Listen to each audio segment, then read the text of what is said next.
And then we are also going to have training for next week with SOS project. So all the project components, we have a training capacity building for our staff. Some of them are doing online training, and then we are paying it.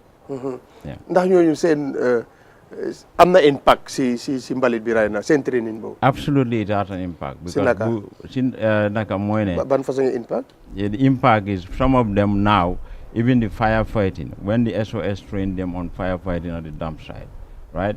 Last year, we were able to contain so many fires, and it doesn't scale up. Understand? That has reduced, the occurrence of fire at the dump site. Okay. Understand? And when it comes to the number of our swing laborers, they favor say about mbalit.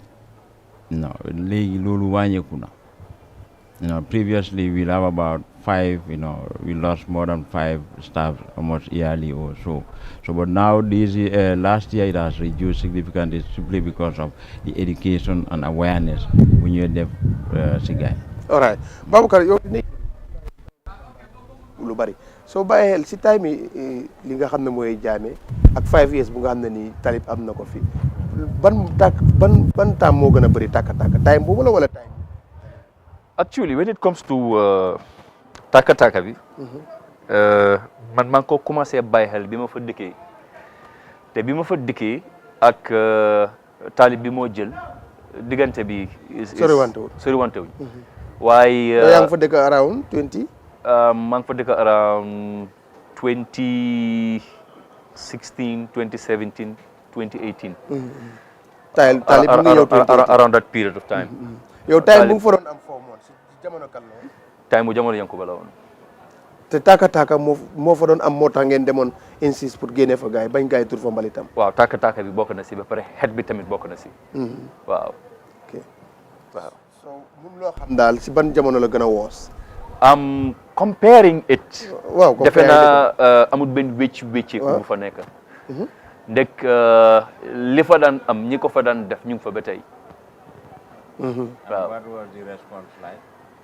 Response like when there is fire, how is the response? Okay. Actually, ben response amuton. Su taka ndax daan taka be feel boppam. jamono yooyu. saxaar si gite nit ñi tëju seen néeg yi di complain. time boobu waaw. ok kon waa ñuy tanewuñ. taka boobu noonu man ci suma gis-gis ndox mënu koo fay.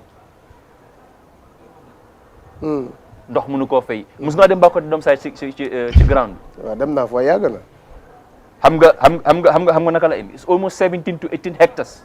7.8 hectares. 17.8 hectares. dafa rëy. dafa yaatu. daanaka dëkk la. so man si suma gis-gis solution bi mooy gis nga dafa am benn story. dafa am benn professeur moom dafa ànd ak studentam ñu ngi doxantu.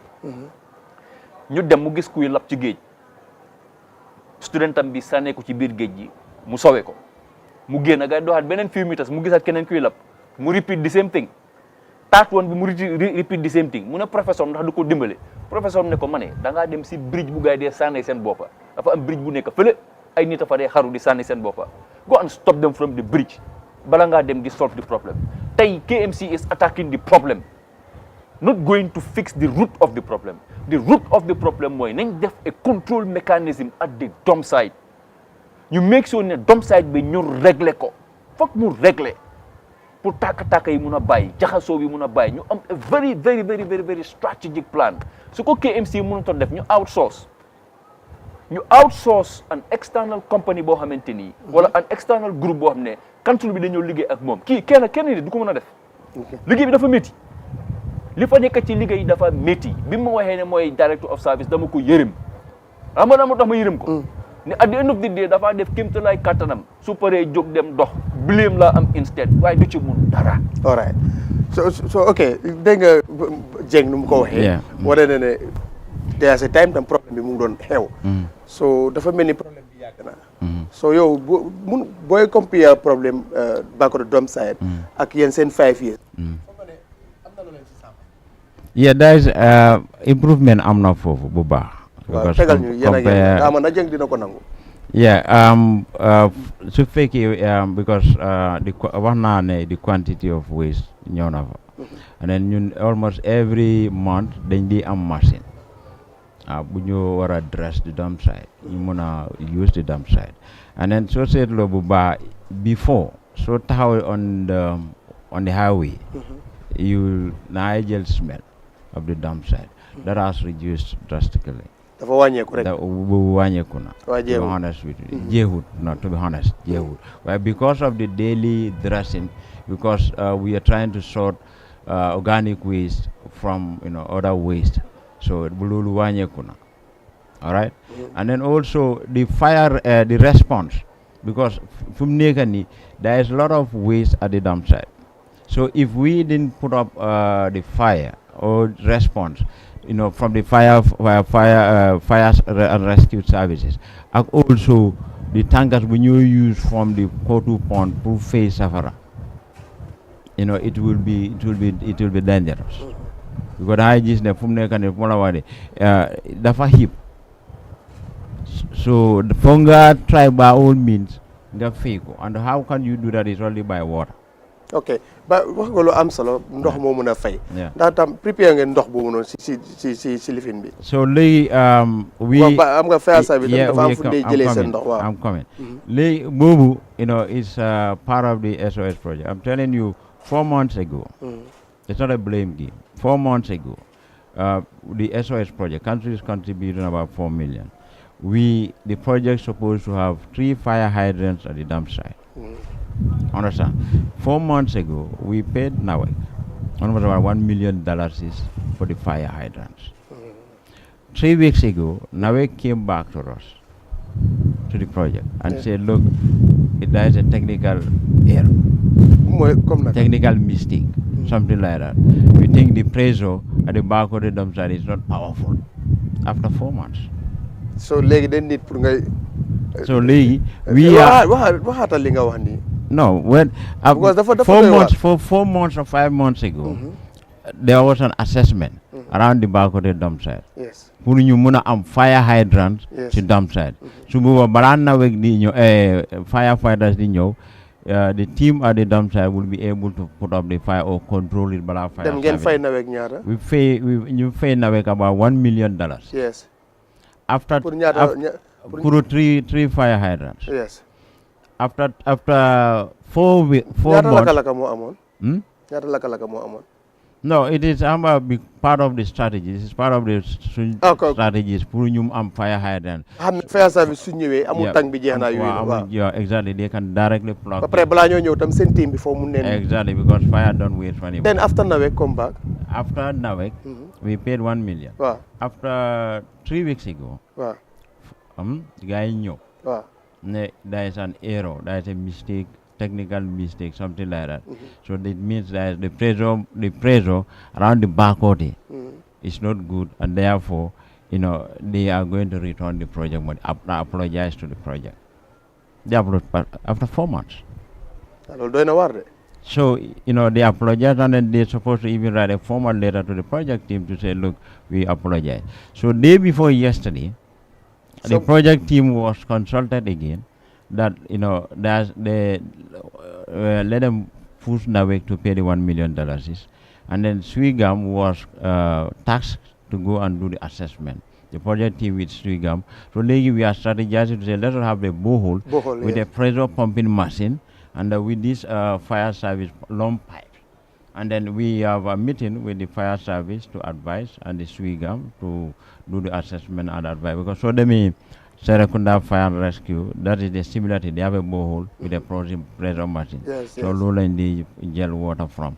So a similar thing, that's what we wanted to do at it. All right. Xam naa léegi tey time bi jeex baabu dégg nga ko gos loolu tam dafa xaw a doy waar parce que lii mbiri ñëpp la mbiri réew la so dama gis ne sax lu tax ñi bëgg koo bàyyee rek lii di KMC government bi tam waroon na si xaar tànk tubéyam bu ko askan ñoo fa dëkkee ay thousands of people ñoo dëkkee li Bakoteh so government tam war na see jël responsibility bu baax a baax yow jàppale si képp nga xam ne ni yaa fa nekk na yow gos bu ñu ko bàyyee council bi rek tam askan bi ñooy loru next minute askan bi yëpp ñu si ron government bi ndax jotut tam ñi wut si solution bañ a téye seen loxo bàyyee ko li nga xam ne mooy KMC comme affaire bi dafa am loo xamante ni ñun ñëpp war nañ koo mën a bàyyi xel. mu doon mbiri central government ak local government. Talib is a mayor la boo xamante ni dafa nekk di head an institution moom KMC moom mooy buur bi foofu. te dafa am lu bari loo xam ne am na doole am na accès am te juróomi at lañ ko jox mandat. juróomi ati mandat boobu noonu yëpp man fiil naa ne li moo soxla ci government. government dañ jox KMC dara. saa waay dina ko leeral annual budget. su doyut sax Talib luy liggéeyam mooy comme jigéen buñ jox dépasse bu doyee di rek il faut nga xool nooy manager das leadership foofu laa mun a amee partners wax na ne gaa ngi liggéey ak ay partners man ay millions yuñ tudde yëpp man dama feel ne they are misplaced priorities loolu benn la ñaar xëj na incompetence tamit mu ngi ci. waaye tam comme wax nga ko léegi ne government waree naa dimbali. mais ma lan. I'm just speaking my mind. ñëwal. I'm just speaking my mind. ok ñëwal waaw. misplaced priorities mu ngi fa. incompetence tamit mu ngi fa. ba pare tamit lack of synergy. communication bi nekku fa. between central government ak local government. loo fa ne moo waral loolu bugguma point kenn fingers. waaw loo fa ne moo waral loolu foog la ñàkk a bokk kaam tam mun na ko loolu ñoom yi neen xam nañ ko. yow xamoo ko. ñoom yi neen xam nañ ko man the problem is it's not about who it's about what is wrong. waaw yow xamuloo ko. dinaa dem ci what is wrong. please yow xamuloo ko balaa ñëw. politics bokk na ci. waaw politics bokk na ci. li tax ma ne politics bokk na ci. gis nga ci lu yàgg nii barki démba xaw ma démba ñu ngi doon inauguré. so léegi nag politique gars yi day war a topp politique ba tey askanu Bakoteh ay junne nit di sonna si loolu. waaye nag moo tax ma ne la it's not about who is wrong it's about what is wrong. who is wrong nag. du ko wrong lan moo jaaduwut. ku def lu jaaduwut waaw. ku def lu jaaduwut mu ngi laaxatu ci lu jaaduwut te loolu noonu pour ñu génne ko ñoom yi neen xamante ne ñoom yi neen xam nañ lan moo wrong te loolu lan moo ñoo mën a dimbale mooy we need to do a paradigm shift. ñun ñëpp ñu xam ne ñun ñoo bokk réew mi it's a collective responsibility pour ñu remédier réew mi kan mooy sofa mooy di masses mooy di communities so ñun léegi pour ñu mën a saafara lii let's look at what is wrong and come up with a solution te solution bi mooy dañ jël bagage teg ko seen loxo office la boo xamante ni we don't need excuses we need responsibility soxluñ benn excuse soo gisee ñu jël place jox la behind every honor is responsibility mu ngi jógee ko ci baati responsibility da nga war a response yow da nga war a am ability to respond to everything that comes your way not to give excuses you don't run away from responsibility because yaa ko shoulder soo gisee ñu jël la jox la place ne yow yaay director of services wala yow yaay mayor wala yow yaay director of department sangam pour yow nga use your creativity su amul nga amal. am na solo. jërëjëf yàggut rek balaa ngaa ñëw yàggut am na lakka bu nga xam amoon na si bu yàggut ay Africa TV demoon na visite am na ñu fay sonn na wax ak vidéo bu ñëwaat si waxtaan bi Aïcha. na koñ bi yëpp because fii moom kuy romba moom waxuma la sax ñi nga xam ne ñoo fi nekk waaye kuy romba rek da ngaa sonn waxuma la nag ñi nga xamante ni ñoom ñoo nekk fii te soo seetloo Dumpsite bi fii nag lu ci gën a bëri lu mu tàkkee ren musut koo tàkkee because of lu tax ñun fii ñun Dadikama yi den dee xala dimbalante ak ñoom bot luñ amoon ak ñoom amatuñ ko because of gis nga fële den daan taxaw fële na le baaba wayaa yële na le bot den ñu génnee ñun Dadikama yi foofu noonu soo ñu ñëw taxaw fii waaye du daan tàkkee comme ça noonu because of den ka daan fay every time but suñ digganteeg ñoom soo gisee su tàkkee ren muy dee gën a ëpp doole because of duñ dee nangoo dem ñun ñu dem fay ko because of place buñ ñu aaye ñun mënuñoo am fenn fu dut pega bi fii because dëkk bi xam nga fenn garage nekku fi ku nekk si pega yoon rek nga mun a taxaw soo den da nga fi ñu mun a taxaw si central dëkk bi aaye neen ñu ko moo tax ñu ne tam ñu xala mën a jàpp suñ bopp nañu government bi dimbale fii place la ñun ñu mun a taxaw fii ndax lii su amee jafe-jafe ñu mun see dimbalante ñun ñoom ñu mun koo fay.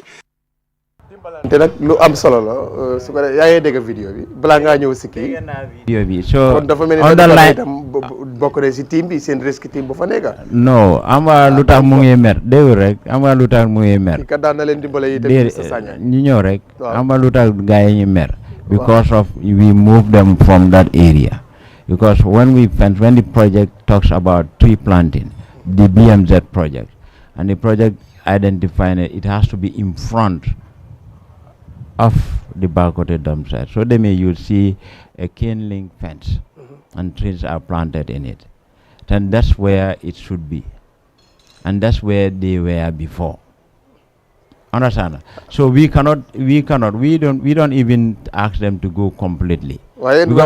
kon yéen dafa mel ni yaa ngi wax ne am nga bëgg ngeen fire service ngeen am foofu ñoo rootee pour seen ñu fa nekk waaye tam yéen tadi kame itam dañ bokk ci ñu leen daan help déedéet moom luñ bëgg a mooy ne they have a parking area you know da ngeen daan use gars yi dañ leen daan dimbale even now ni ñoo use guy we are using them absolutely if you want you can send your camera guys tomorrow morning by 10 to 11 o'clock or you can call me back and say Lami what you said is not true. We are using them. We are even partnering with their executive. Okay, kon Bakoteh Dumpsite du mbalit rek. No, how about Luta in your nyom? We start to block. Some of them we start to block them. Moine, if they go and take liquid waste, they wanted to come and dump at the Bakoteh Dumpsite to help us put the fire. When we looked at that, you block land. Instead, Agua at the Kotu Pond, we called the management of Agua. We said, can you now allow me? Turi, then they help us get our water and then you know to the dump site. But not from the soccer way, you wanted to bring it to the Bakoteh. That is a serious public health hazard. Nobody can accept that. Exactly. Wow. So, you know, at the end of the day, if you off it, the scent will still be coming out. So, Puruga Tao Fufu, motor guys, some of them are not happy, then move to the other side of the road around the SOS fence, which is not right. So we don't have a garage for them in front of the Bakoteh Dumpsite. So we have that collaboration, send executive, we have them anytime, so faking that they am fire for. You know, even the community can attest to that. The tankers are coming, frequently 4 or 5 tankers from the Kotu Pond to the site. Babacar dégg nga dadi kama bi doon nu mu ko waxee mais bi xam naa ne tam bàyyi nga leen fa xel jamono bu nga xam ne ni yaa ngi fa doon nekk te wax na ne ñoom tam dañ daan jàppale ak KMC waaye léegi dañ mandu fi safara di tàkk foofu so ñoom duñ ko fay because kii mu ngi wane ne den mer because lu ñu leen di aaye foofu kon ñoom doom gars yi daan leen dimbale gars yi bu ko mu nenee buñ fa nekkaan safara bu bii tàkk balaa moo ëpp loxo ñoom dañoo dem fay ko kon tam dafa mel ni seen nekkoon fa am na njëriñ bu baax si bagage man suma gis-gis Babacar even that services that they are doing we pay that absolutely okay man si suma gis-gis lu ñoo wiire yëpp problème bi mooy safara si waaye nañ leen dem si safara si lu ko koos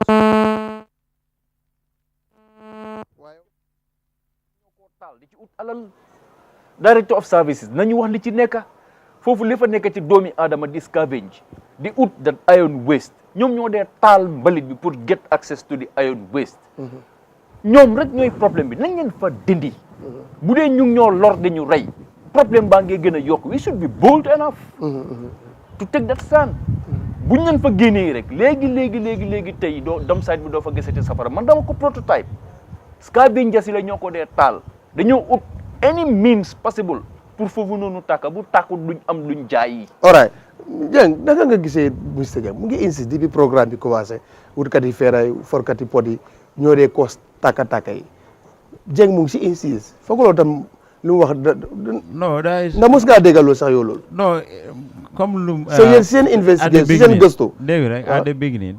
comme lu bu mu waxee loolu. I don't dispute that aspect. to be honest with you. weddiwuloo ko. weddiwuma ko.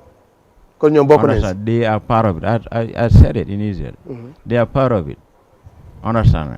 Even when it happens, we send all of them out for some months but 1 month at times. So why amaat na result ne yàggut. Yeah, because as you said, it's an income generating activity for some people. So you have to put some control mechanism. From there, I can show you the pictures. We tend to bring them on board, to even train them, provide them the PPE materials, and then they are presently, when there is this fire, they are presently supported because there is no more scavenging since last week. What we tell them is, you are not going to get into the dump site. I can show you the pictures. Okay. Where presently they are now even the one supporting the staffs and the septic tanks, handling the pipes to put up the fire completely, because the security, we have increased security to the site so that nobody is inside. But yet, day before yesterday, we had a meeting with the scavengers to say, look, nobody is going to scavenge unless the fire is put off. And then now they have already started registering them to put the control measure on having the ID card so that they monitor who is in and who is out.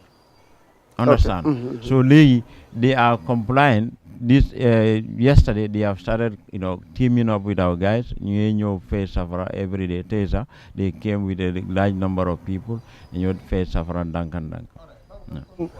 kon dafa mel ni suñ stoppé ñooñu foofu. Safara dootu fa am. because yow test nga ko 4 months nga ne. Safara tàkku fa. waaw te moom. waaw ñi tam suñ leen stoppé nag naka lañ leen di def parce que foofu leen dee xëy. moom dëggal na ko. waaw dëggal waaye ñoom fa la ñu xëy di dunda. waaw ñoom seen dunda mu ngi lor community bi askan bi di leen rey. waaw léegi we are in a dilemma. so waaye what about KMC itam jéem a def ak ñooñu solution. am lu leen jàppale loolu la wax ne loolu la gaay commencé. man si suma xalaat bu gàtt. they should be bold enough pour reduce pour wàññi scavengers yu fa nekk ñu keep the ones that are responsible. mun na gaay dañuy def dressing. waaw on daily basis nañu area boo xam ne dañ koo backfill. ñi defar with gravel suñ ko backfillee with gravel foo xam ne trucks yi dañ mën a am access mu ngi wax fii ne 460 tons moo day ñëw a day. Is it? Yeah. Almost. Let's assume ne 500 tons moo day ñëw a day. bu ko sereti mbaam itam bari neen. ba pare mu ngi wax heap lan moo ko dee cause mooy mismanagement. pour mu egg si kaw. pour mbalit bi di jëm ci kaw. mismanagement. soo amutee itam place bu doy. but at the end of the day moom xam na dump site bi nu mu mel. let's be realistic. because so duggee no fu mu nekk nii like you can have if you don't have a space, even presently Sudemi, I don't know whether he missed the place where you have the big hole where ndox bi du dee dem around Bakoteh. It's almost filled up totally. My brother, you have completely. The middle zone 5 and 6 is where you have a big. The other side around Kotu, Fufu, that's where we have in the project a BMZ project, because that was a flat area and then there was no dumping for almost 4 years. That's where the recycling material shed is being planted, and the sanitary facilities for officials and staff at the side and the scavengers. All right. So what I'm saying is like the other side of the dump site, where the tires are. The tires are now in front. The tires are now in front. In front, yeah. So you have a lot of tires there. Yeah. Wow, loolu sax dafa ma jaaxaloon. You have a lot of tires there. Loolu su tàkkee dafa garaaw naka leen allow te ñu fa. Pono gis nga pono yi. Pono yi nga gis noonu. Weñ yu fa nekk. Weñ yu fa nekk dañ ko soxla. Kon tàkk waxuma ne dañuy taal tires yi de. No, the tires now are old because you don't. Trucks are assessed, and any tire they drop it down. So they mean from there, by tomorrow, tomorrow if you go, we started removing the tires from the dump site. Okay. So, yeah. All right. When you remove the tires, you will have space. It's about creativity. The waste have to be cornered and managed, and the whole area have to be left alone, no dumping on the side. So once you create that space, you're going to have controlled dumping. Take these scavengers and bring them in. Take these scavengers and bring them in. Is it Lamin, to say it, without practical, is very easy. Can I land? Young. Can I land? It's very easy. My brother, You know, to say controlled dumping, you're talking about 500 tons coming a day. My brother, can I It land? is already filled up. Can I land? It's filled up nyang. Man It's filled up to almost about 1 meters, the middle part of it. And then the other, around the Bakoteh Dumpsite is almost flat. Back filling is no more there. Nyang, suma lanute do ham fan lay ñëwé. Okay, ñëwa. No, I understand your point very well. You see, when it comes to waste management on the dump site management, you need personnel in it. Absolutely. You need because personnel. If you don't have personnel, you cannot control. Right now, do a community engagement. Let the community participate. When the community comes out, recruit community bu ñëwé. Community bi su ñëwé, community bi dañ am lu leen sonal. Ndaw yang fa. Ñu ngi tok amu dara lu ñoo def. Once you engage them, if the waste comes in, su dee pour sort the waste out la. Tay mbalit buy ñëw, just sort ko out. Mbalit bi yëpp duy ñëwandoor benn fan. Duy ñëwandoor benn time. Gaay ni la ñoo duggé di génn di indi mbalit. Lu jotta ñëw suñ ko jóoree bala ñoo wone gara ñu tasaare ko bala leneen di ñëw di ci tegu. Fekk sort nañ ko out ñu seet ni ñoo def. Liñ ci génné loo xam ne is reusable. Ñu jël ko tegee ko bor. Scavengers yoo xam ne dañ fa dee nekka for economic benefit 400 tonnes a day. Like a day nekku ne daf dee ñëw like one time. For instance tey suñ xëyee suba dafa dugg génne bi ñëw. Exactly. So loolu la mean exactly. niñ ngeen duggee niñ ngeen dugg ak a génnee noonu la activité si di goowee on tey 400 tonnes yëpp duy dajaloo benn hour am nga 24 hours am nga suba nga guddi proxy mun attan nañ loolu pour war a war ñu def loolu yëpp loolu léegi jot na kon nguur gi dugal si loxoom mécanisme bi maa wax déedéet nguur gi lan la ñoo def of course bu ko soo waree employé ñuy war a tasaare loolu yëpp ma ne nguur gi lan la loolu KMC ndax mun na fay ñooñu ñëpp nguur gi lan la ñoo def ñooñu di ko for dañ ko for pour am luñ def seen poos yi non lu ma miin équipement bi ñëw tasaare mbalit bi balaa 400 tonnes yëpp di ñëw si bés bi KMC am nañ équipement yoo xam ne they are already on the ground doing work they have bulldozers in there we hired it. You hiring the bulldozers paying them how much 25,000 a day 40,000 a day. 40,000 a day Yeah. man bi ma ko mujjee am 25,000 a day la dëgg loolu nag loolu nañ déglu wante tey there are people that are concerned about the Bakoteh Dumpsite 45,000 a day nañ xayma how much did it cost you to fence the place About $8 to $9 million. $9 million Yeah. Baboucar dafa mel ni fence bi daf la xalal déglul how about that $42 million 42 million is we supporting. I think we're contributing $4 million. Say it again. $4 million is towards the project. I mean the $42 million. Yeah. KMC contributed $4 million. Yeah. So that amount of money, gis nga xaalis bi du problem because there are people that have concerns regarding waste management. Xaalis bi pour mu tege dinañ ko mën a génne léegi li xew mooy xaalis bi ci lan naa duga foofu mooy wax ji. il faut que So nga teg a mechanism. let me you tell. have to put a practical mechanism boo xam ne dafa am volontarisme ba pare mu am loo xam ne da ngaa mën a am ñoo xam ne da nga leen a dampatal tey scavengers yëpp soo leen dajale woon nga won leen ne lii problème la. te dumpsite bi dafa am loo xamante ni dañ fa bëgg a jëm mooy rehabilitation and relocation. foog mu start from somewhere and fi moo startee mooy control dumping that is the first step towards rehabilitation. Once ñu jël step bi foog ñu jël ko whatever it takes to control the dump that is coming in foog ñu jël ko whatever it costs. foog ñu def ko. mënut a ñàkk. because loolu lay first step bi. ok. dafa mel ni nga feebar dem ci docteur daf laa jox garab ñaar suba ñaar bëccëg ñaar ngoon bugg a wér nag doo toog ne da ngaa dóor ñeent yëpp nga wér benn fan déedéet da ngaa dee. waaw Baboucar tam nag dëgg council bi 42 million. non lu ma miin sax pour lu ñu xaayal lifin bi bulldozer yi. Bulldozer is $45,000. How much does a bulldozer cost? So ñaata bulldozer ngeen. How much does a bulldozer cost? Let me help you. How much does a bulldozer cost? Maybe you can help us because I cannot tell you the cost present. Depuis bu council commencé million su bari la. Depuis bu council commencé di hire bulldozer. Low means. Depuis bu council commencé di hire bulldozer ba tey.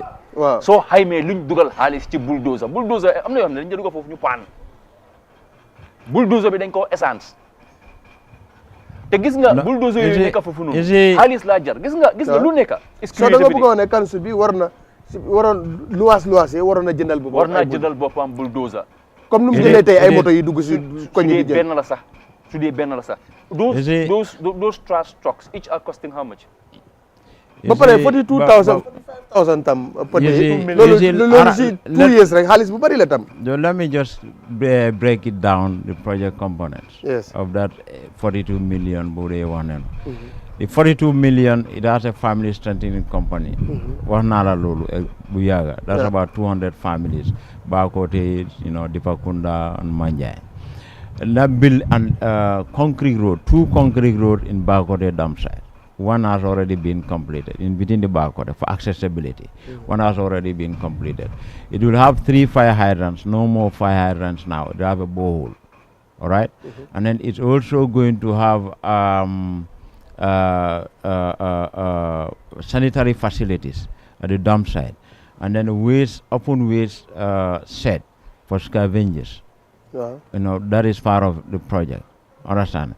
And some community projects. So it's not the $42 million is entirely going into only Bakoteh Dumpsite. So which means you guys are not preparing to relocate the dump site because you are No. You see, he said it here. He said it here. When you are talking about relocation, he said it here at the beginning. You control. No. Like we are talking about putting up control mechanisms, and then now you are telling us we are not thinking about relocation. You are talking about control mechanism, and we are talking about control mechanism and putting in recycling facilities because you are thinking about relocation. You mentioned it here. It cannot be now in the sense that relocation to other areas, the land is not first given. No, let me complete. When you know the land is not allocated to you, what do? You have to strategize. And then even if the land is allocated to you, I have said it here. You cannot just 2-3 years you relocate back to the dump site. It's practically impossible. Let me be very frank. Coming back.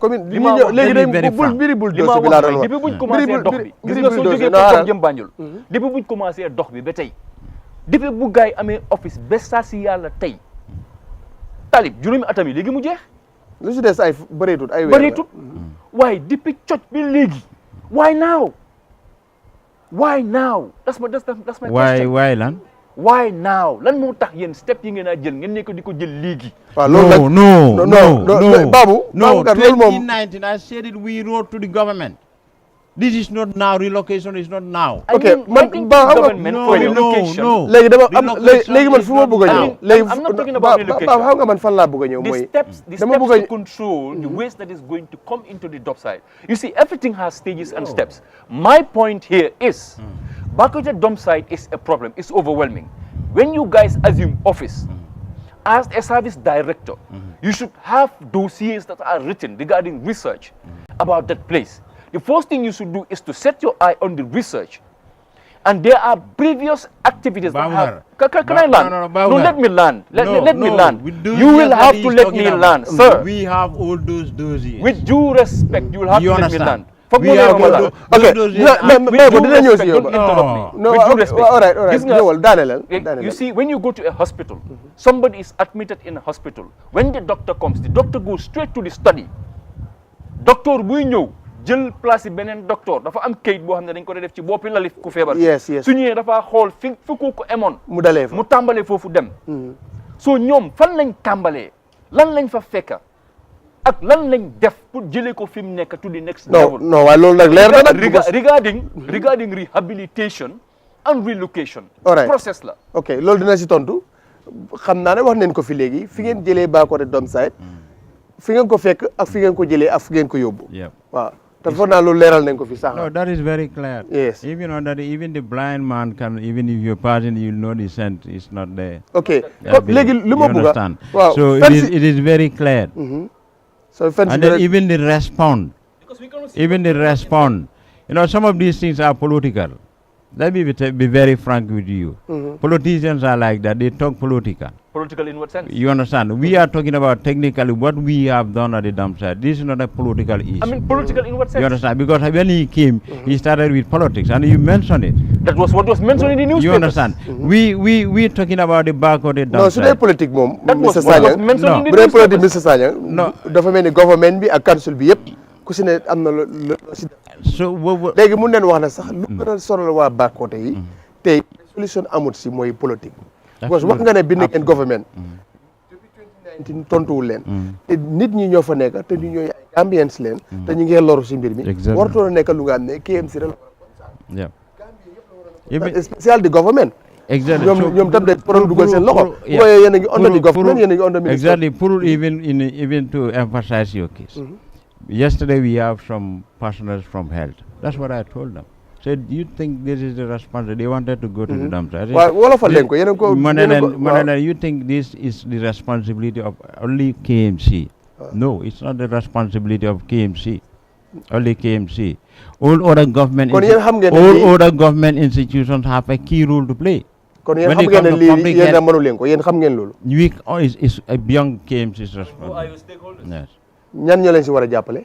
The government. The government. And then there are departmental under the government. ok léegi xam naa time bi mu ngi dem léegi li ma bëgg a xam mooy ne. because there's a time.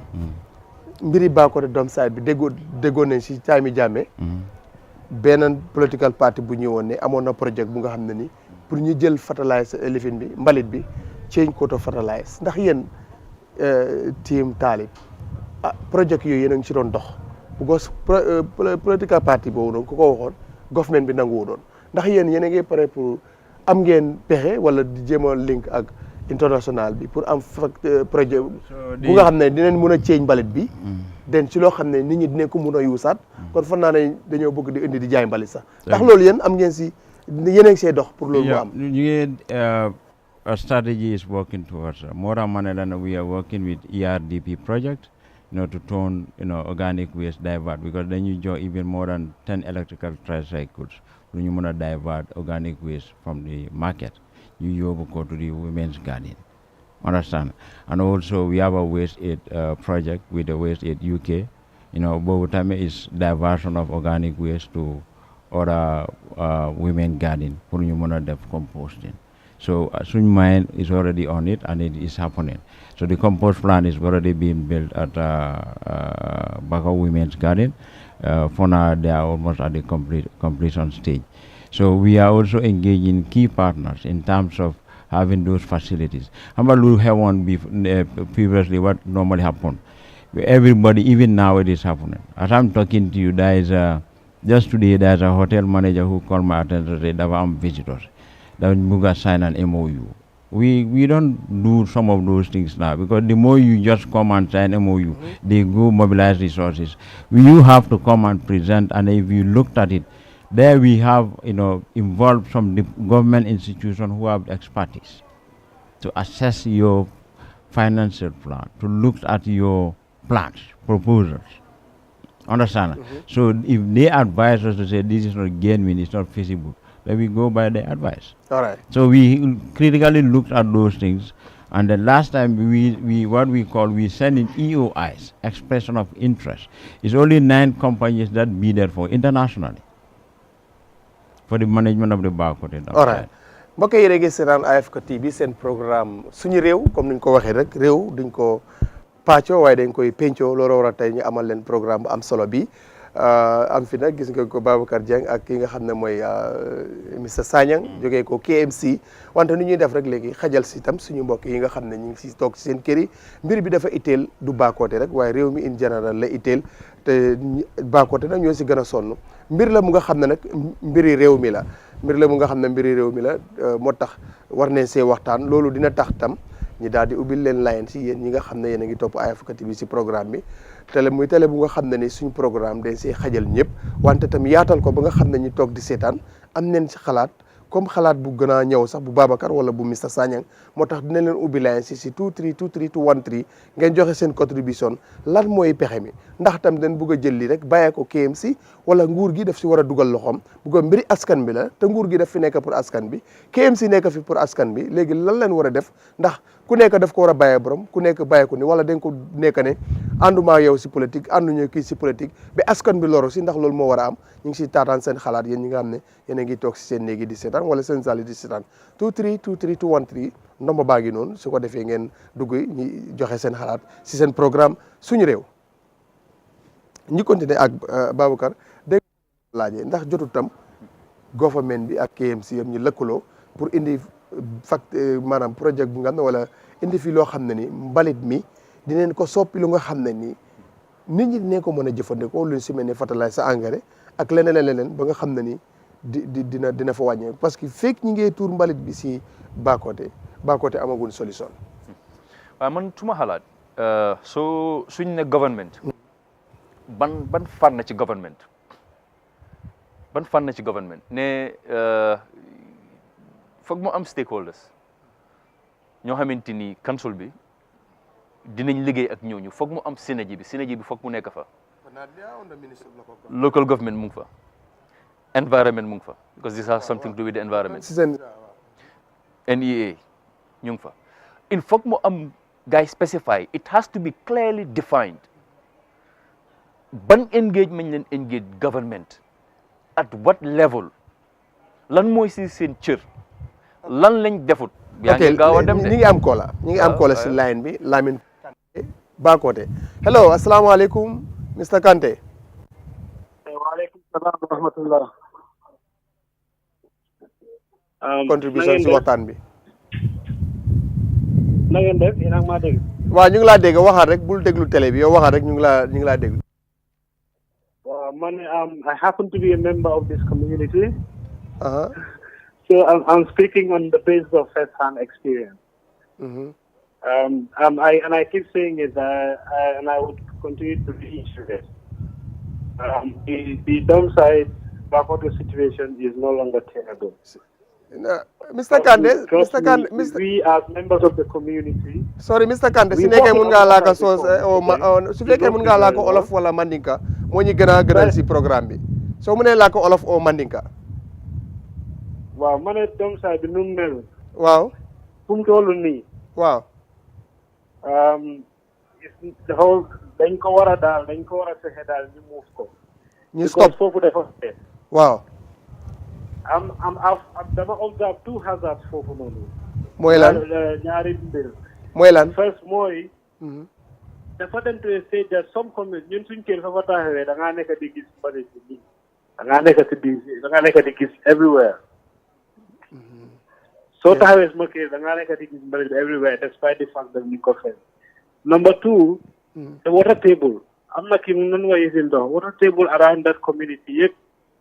The water table is not good. I'm not going to if borehole. I don't think that is sustainable. I can advise you before you go and waste your money on consultants.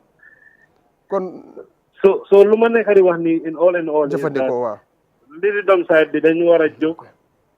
As government, as people, we put politics aside and we look for sustainable solutions. The solution the most sustainable is not to say, okay, this land filling. I know the other speaker mentioned the fact that the place is almost filled up, and I concur with him.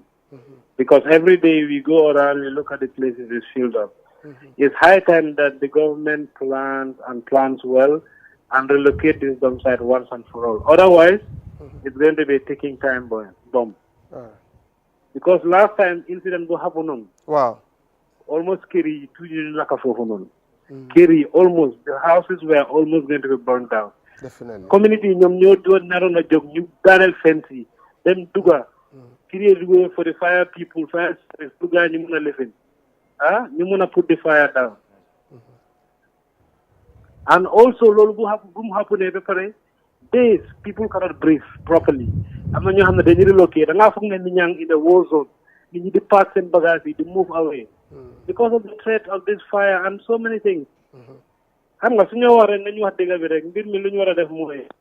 government talk at TMC, new hall.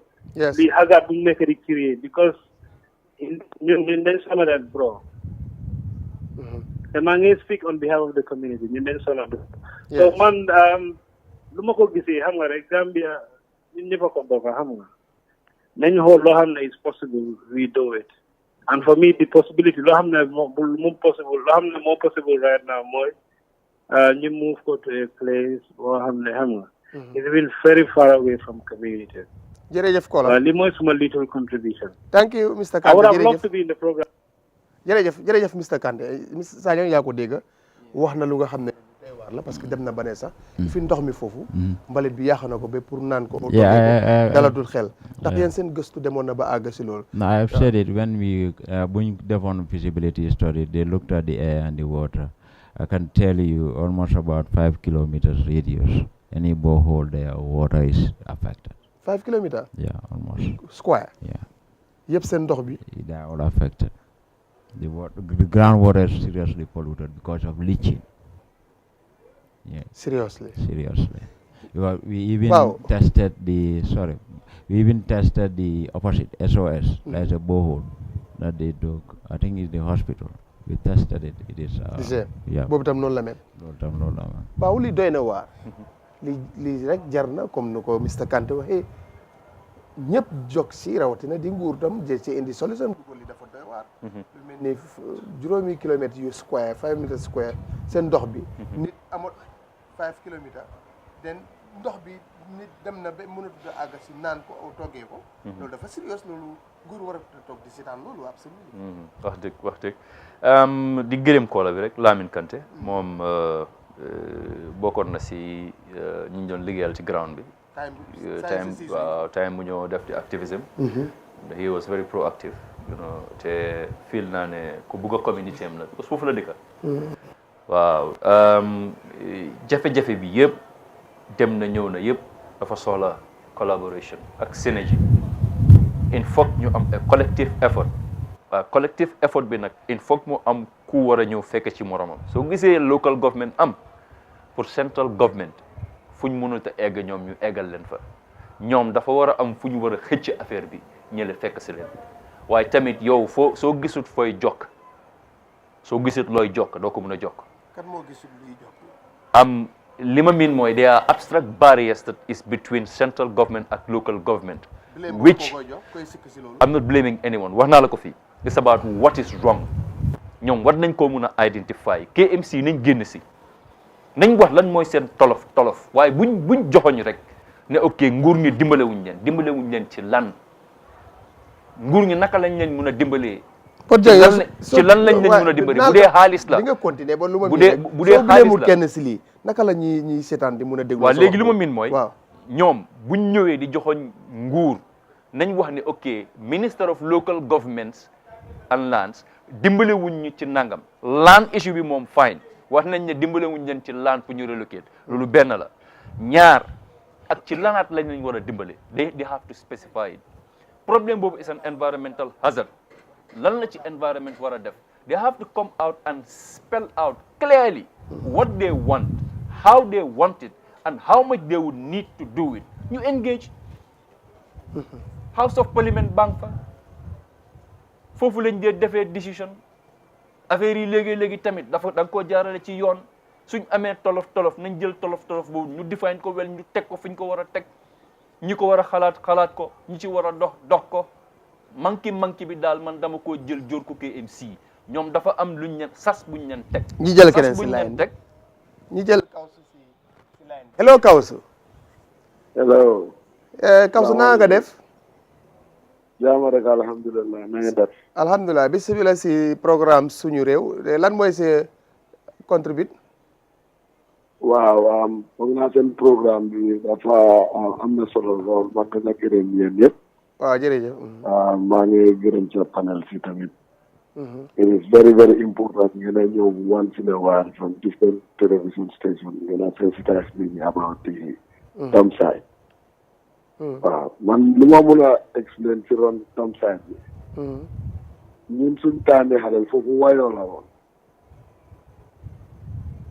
dañ fa daan tidee xeer so after ñu abandon ko mu amoon wayo ñun dañ fa daan dem sanko mun naa suma raka ji Mr Dieng moom dina mun a remember li ma wax waaw so dumpsite bi dafa yaaga waaw needs to be I think it's a restricted area la ko KMC war a def waru doon nangu nit ñi ñu ñëw duggee foofu ñu put ay bés man I agree that ñu ñoo dee taal plan kon taaka nit ñi dafa yaaga I think war na ñoo do away from this bu dee taaka nit ñi threaten labor si so I think the government bi or the council war nañoo mun a toog ñu seetaat bu baax a baax because is very, very dangerous. But you know, collaborate with Birkama area council, identify an area Bugari, some topic family. From right now, one of the GMO5 area, another go for big commission call. Because it's been there for more than 30 years. Wow, man, no one wants contribution. We contact my trop big facility program. We talk about the Ghana. Yeah, definitely. Jërëjëf Kawsu, thank you very much. Jërëjëf. Dam lu wax waa yégali ko ñi dem si lifin bi si National Assembly bi am na comité yoo xam ne seen liggéey mooy environnement tey ñoom bu dee dañ foog a bunti nguur gi faale wuñ leen ci ñoom li ñu wax war na ñoo mun a foog a bunta boobu noonu ñu foog a bunti nguur gi man foog naa ne waruñoo jos foog a bunti nguur gi faalewul na ñu lem seen loxo toog blame bi si ñëwee duñ blame nguur local government la ñoo blame man du ma la dénk mbir ba pare may dem di blame keneen ci mbir bu ma la dénk ndénkaane la waaw su fekkee ne nguur googu itam askan bi moo ko fi tax a nekk mu gis askan biy loru te moom moo élif li nga xam ne mooy council bi nga council bi foog a bunt ubbiwuñ léegi nag blame bi si kan la moo dellu yow li ma miin mooy as a council ñoom su dee dañoo ne man gëmuma ne sax ñoom foog nañ bunti nguur ko war a fogee man li ma miin mooy su dee foog nañ bunti nguur bind nañ respond nañ waru ñoo am foofu nañ jóg bindaat waaw kon ban nguur léegi non Babacar loolu du fu ñu war a jaarale seen bind ba kon nguur tam mu ngi taxawaay fi ñu war a jaarale seen bind gis nga foo boo fogee foo war a foga Babacar nag boo fogee foo war a foga di nga am di response tey dina ñëw si yow just an example bu mu Covid amee it was almost the responsibility of every institution in this country do people xanaa nit yi they knock on the doors of those institutions because they feel it's their part of their responsibilities and mandate. Yes. Absolutely. You're talking about, we mentioned Navi health. It's a public health hazard. Talked about environment. Yeah. The NE is there. The Ministry of Environment and Climate Change is there. Absolutely. The Minister of Environment. They are all part of a task force. Did you write to them? They are all part of the task force. Did you write to them? Just listen. You cannot be a part of a task force you don't write to. We have to write and invite you to become a task force. I mean, regarding your concern. No, it's just this is very clear. How can you become a task force? No. Dafa take blame. Ne ñoom bind nañ. Waaw bind nañ léegi kan lañ binda? Look, nguur la gaay binda. Kan ci nguur gi lañ binda? Bu ngeen bindee seen la day fan la demoon. Money. I'm talking about, look, when I talk about task force, he knows how task force are set up. Yes. You cannot just jump and bring task force people on task force. Wow, you have to write to them officially and tell them what is the mandate of that task force. You have to write the term of reference of that task force. So whoever is coming will know what is he been there for. Baal ma jël kii si line bi. Katim Touré Sinthiou Alhaji. Hello Katim, na nga def? Hello.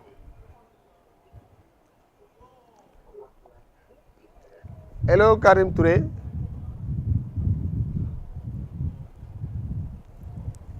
Hello. Dafa mel ni ñu ngi am jafe-jafe pour am ko. Then so you see. No, let me aramu daaneel rek nga ñëw. Aramu daaneel. You see, when I say government, it involves, there are government arms everywhere. The select committee conducted on environment, conducted a tour. We took them everywhere, almost all the dump sites within the KMC, illegal dump sites, riverine areas. And we highlighted our constraints and programs to them. And we took them to the Bakoteh Dumpsite. And then highlighted the complaints to them to say, look at this now. It's getting full to capacity. So it is now time we started thinking for the future. Because the population is growing. Definitely. Understand? They were there. They knew quite well. We highlighted everything to them. All right. Bao kon dafa mel ni KMC council bi tam ñoom di leen li ma wax mooy because ñoom dem nañ si nga xam ne ñoo leen tiim mooy nguur gi bu ko sone ministre of local government and lands dafa sori nen nguur gi rek mu dem ndax tam nguur gi tekkaaral bi ak luñ bina tontu ndax loolu ñoom def nañ seen responsibility because am na si lu nga xam ne council bi mënut ko li wax neen fi léegi ne si budget bi dañ day jox council si donte la doyut kooku nag si fekkee ne am na askan bu nga xam ne ay junne si ñoom ñi ngee sonn si benn béréb nguur googu noonu council bind ko tontu depuis 2019 léegi askan bi di xoolee nguur sëñ bi si ron xam nga mbir waxtaan la te nit sooy wax da ngaa wax te yàlla tax ñoom seen diggante ak yàlla war nañ ko wax bu ñu binda war nañoo leeral kan lañ binda ndik government structure la ku nekk dafa am looy yëngatu ku nekk dafa am ci looy yëngatu soo gisee different ministries am ministre bu nekk dafa am looy gérer réew du dëkka réew du kër réew lim ngaa wax agriculture dafa am li moo yëngatu infrastructure dafa am li moo yëngatu health dafa am li mais ma daaneel soo gisee gars yi am ministry of local government koo xam ne moom mooy saytu KMC si boppam ba pare nga am environment koo xam ne moom mooy saytu environment bi these are relevant ministries moom si boppam wax na ne gars yi jël nañ a task force mooy committee bi dem nañ round ak committee bi ñu won leen jël kola bi si waxtaan bi leen bokk hello kola Anta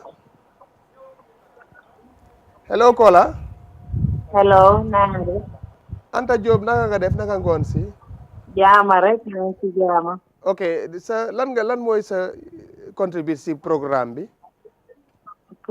daal seet naa ko ba seet ne interesting na trop si safara bi because last safara bële amoon fekk man maa ngi gës am doom nekk étudiant waaw waaye safara bi gënaawoon na trop ko ne mel ni si lopitaan bi because da ngeen gis ne tëjoon neen buntay waaye loolu taxutoon ne safara bi dugut si kaw nit ñi waaw soo man li ma bëgg a laajte mooy ndax Bakoteh Dumpsite boobu ñu ngi toj génn foofu mu move to another place boo xam ne foofu nit ñi dëkkul fa.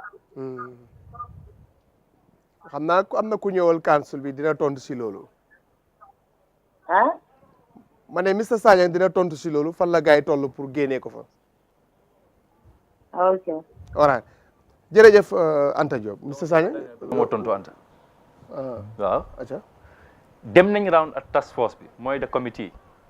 liñ def mooy dañ leen won seen jafe-jafe yi buñ leen wonee seen jafe-jafe ba pare ñii dañoo dellu seen liggéey ñoom lan moo leen war léegi mooy loolu ak jafe-jafe yooyu ñu won leen ñu put pen to paper ñu pilal leen every single information they would need to present ñu teg ko seen table bi won leen ne lii mooy suñ tolof in writing suñ tolof lii laa jar ci dépasse ñu justify ko ñu teg ko seen kanam ba pare ñu am koo xam ne dafa follow up waaye dem gàddu leen rek yóbbu leen ñu wër ñu xool ñu pare ñiy jaar nii ñooñu lu bëree nekk seen bopp bi seen mandate is not confined to Bakoteh Dumpsite. Babacar nag loolu lu bëri li nekk seen bopp moom committee you use the state resources nga dem moom committee bi moo wax and then you have your full committee and your scribers on board.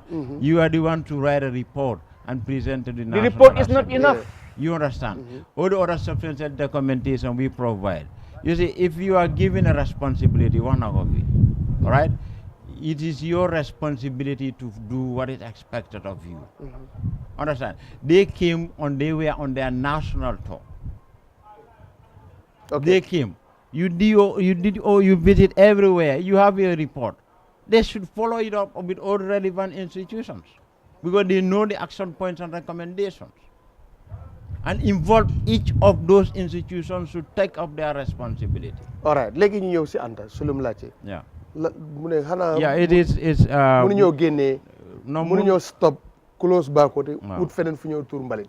Yeah, absolutely. Loolu mooy suñ because wax naa ko fii the main problem now in KMC, our main problem is the Bakoteh Dumpsite. waaw loolu dafa war a nekk seen problème yéen KMC wala dafa war a nekk problème yi réew mi. No, comme lu mu wax léegi. Wax naa la health hospital bumper, maternity SOS hospital bumper. That was a time, woman is true. That was a time when there is smoke. The hospital have to close. waaw dafa mel ni Anta amagut tontu.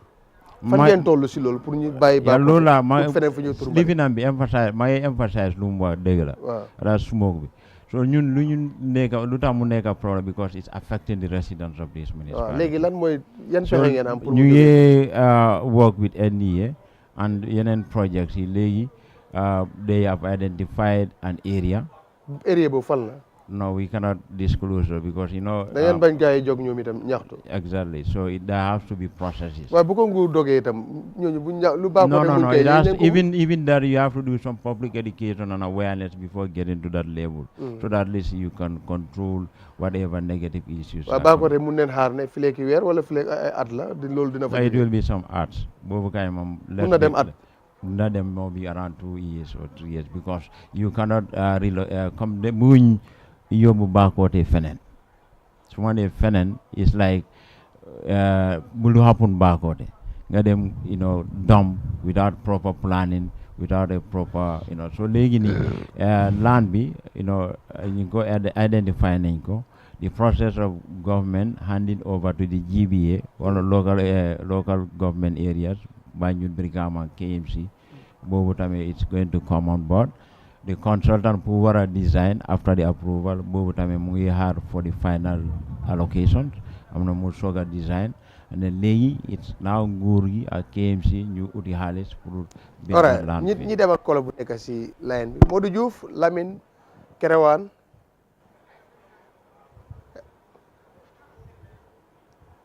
hello Modou Diouf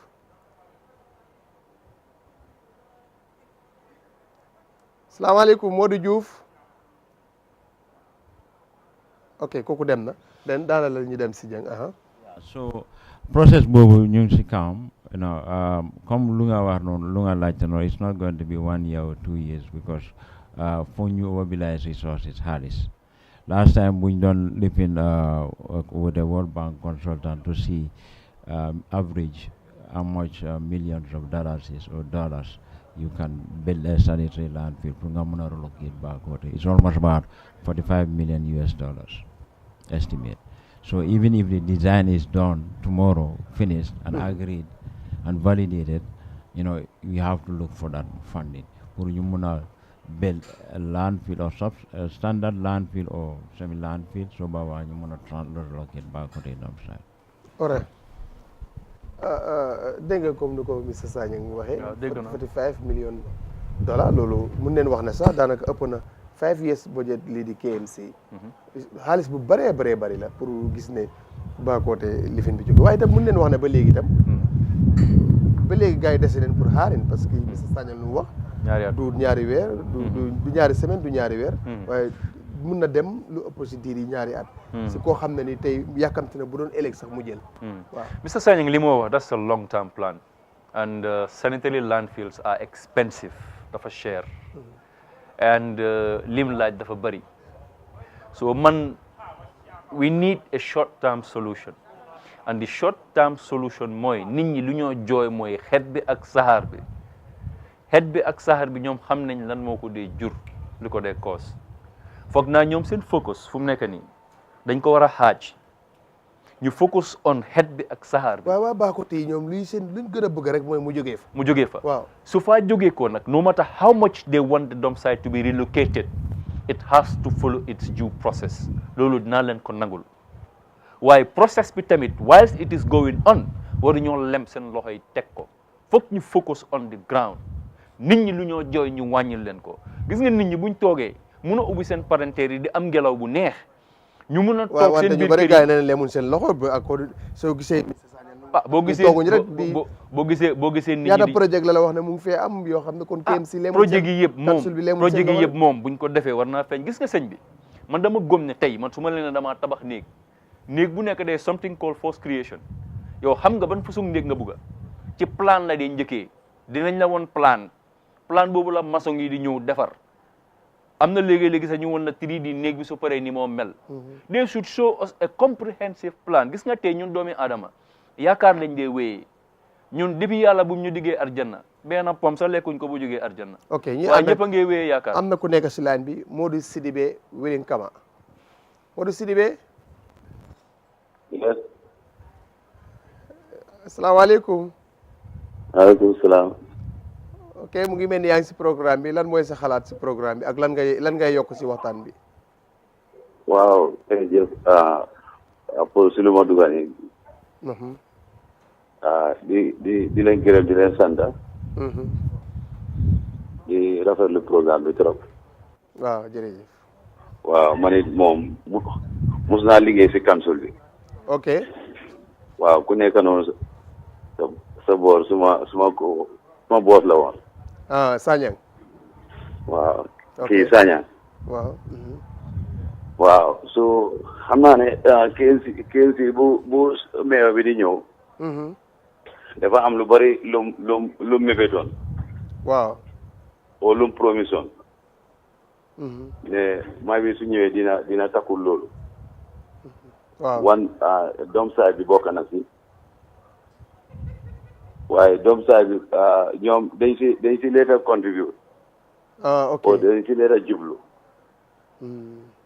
ñoom liñ jubloon rek mooy naka la ñoo yóbboo mbalit bi foofu noonu ok waaye xalaatu ñoon naka la mbalit bi su baree lan mooy nekk solution bi ba léegi mu ëppal loxo ñuy seet solution ok su nekkee comme moom bu mu ñëwoon mu ne dina seet solution pour mbalit bi waaw loolu mu waroon nekk number one comme nu ko Baboucarr waxee ba pare tamit ñoom seet number of amount bu ñu use pour fence foofu noonu Baboucarr am na nee na lu mu si wax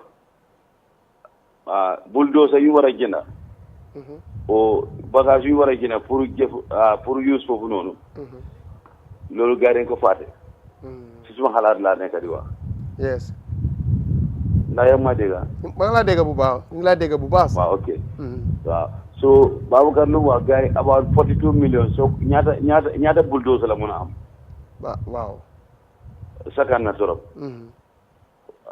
léegi nga seet tamit comme Bakoteh Dumpsite bi ñu nekk within vicinity nan la KMC def pour avoidon ñooñu ñu dëkk boor boobu noonu defu si benn jéego ñu bàyyi ba nit yi yëpp léegi ñu close up to the edge problème bi di gën a escalate léegi nit yi di suffer a lot léegi ñu ngi xalaat pour naka la ñoo relocate feneen booy saa wax na ko foofu noonu mu ne mun naa balaa ñuy transfert Bakoteh Dumpsite bi feneen the same thing mooy happen because suñ transfert foofu nit yi dañoo dem jënd place boobu noonu jege ba foofu noonu the same thing mooy xewaat so a better solution mooy Bakoteh Dumpsite boobu noonu naka ne ko because ak fu mun di nekk fu mu si Gambie bi fii nit yi dañ faa jege so the best thing su gars yi amee place boobu noonu bu gars yi di wax waaw nañ try seet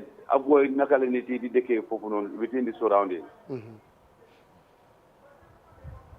if not dañoo continuer the same problem te I could remember there was one person from America mais bi demoon na si seeti ñooyu noonu ak yenn staff I think so pour gars yi ñëw ñu régler suñ mbiri Dumpsite bi fii nii nu mu mujjee xaw ma ko waaye xam ne amoon na somebody from America ñëw na wax ñu ne ñun suñ nangoo Dumpsite bi dinañ ko régler ba ñun dinañ fa am énergie something like electricity dañ ko mën a am ak so many things loolu I could remember attend na one of those meetings in that so xam nga naka la gars yi mujjee si loolu nag yes so the best thing nañ try ñu seet naka la gars yi di amee xaalis ñu toppatoo moom problème bu nekk at xaan fu mu nii balaa ñuy xalaat pour dem feneen su dul loolu mali bi dafa gën a bëri foofu jërëjëf bi gën a bëri te duñ ko sol jërëjëf Modou Sidibé jërëjëf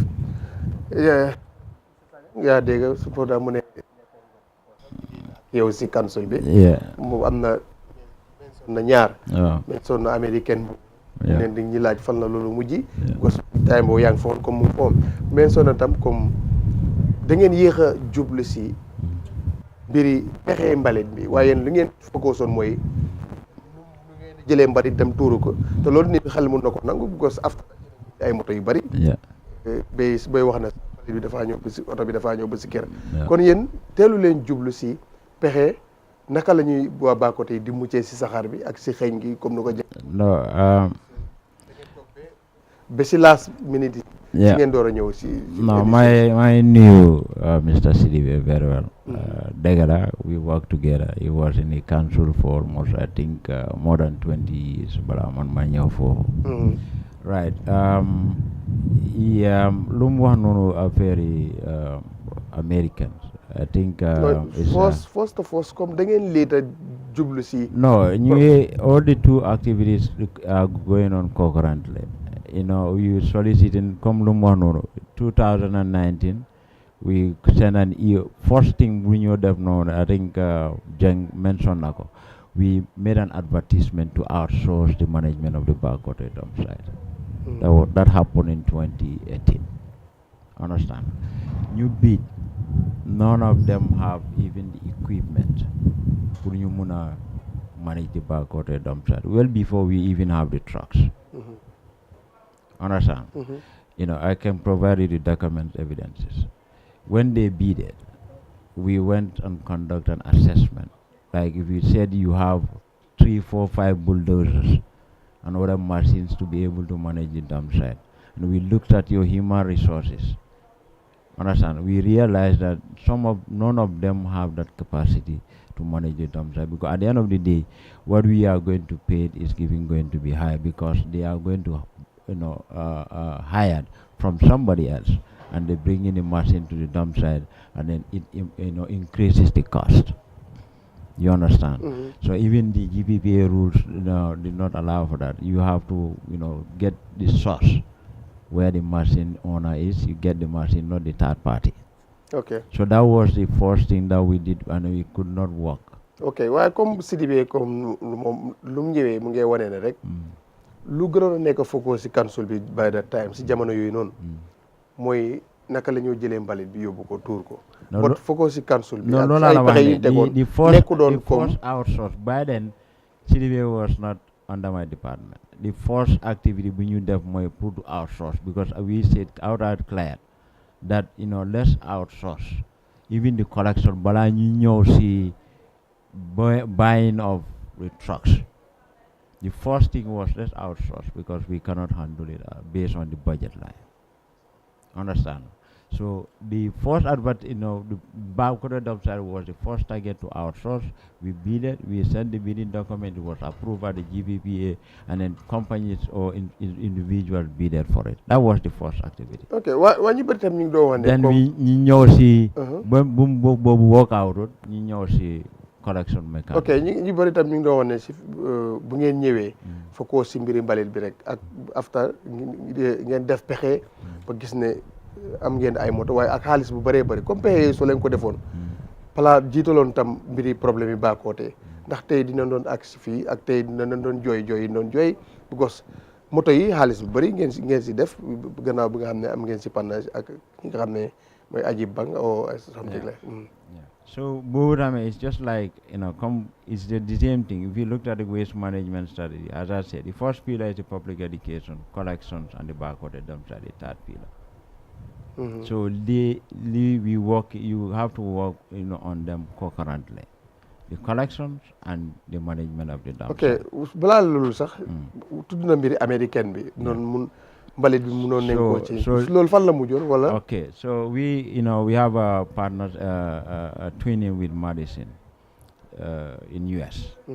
So they came over, looked at it, and then advised us, and still they are on the technical meeting, and then it involves some resources for ñu muna dimbale KMC.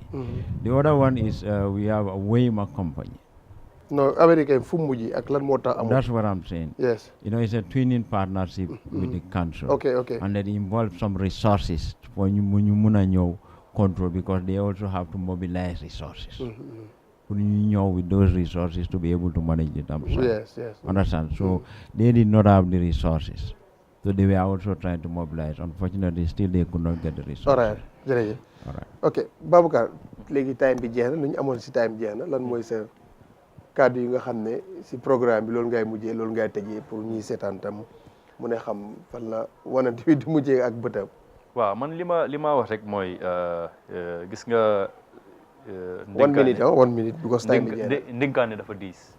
te du place boo xamante ni place yi joxe excuse la place yi jël responsibility la waaw te koola bu mujjee kool nii leeral na lu bëri Sidibé waaw gis naa ne daal ñoom dañ daw mbëkk fu nekk ba affaire yi mënut a dem léegi ñu bëgg koo jël sës ko government they are running away from responsibility man loolu laa gis ci affaire bi daal waaw bon ok Mr Sagne time bi jeex na thank you very much for inviting us today. And Manfona, this is a very important forum where people can sit and dialogue, you discuss national issues. Our sincere apology to the residents of Bakoteh, Dipakunda, and Manjai. We are doing our utmost best for new training.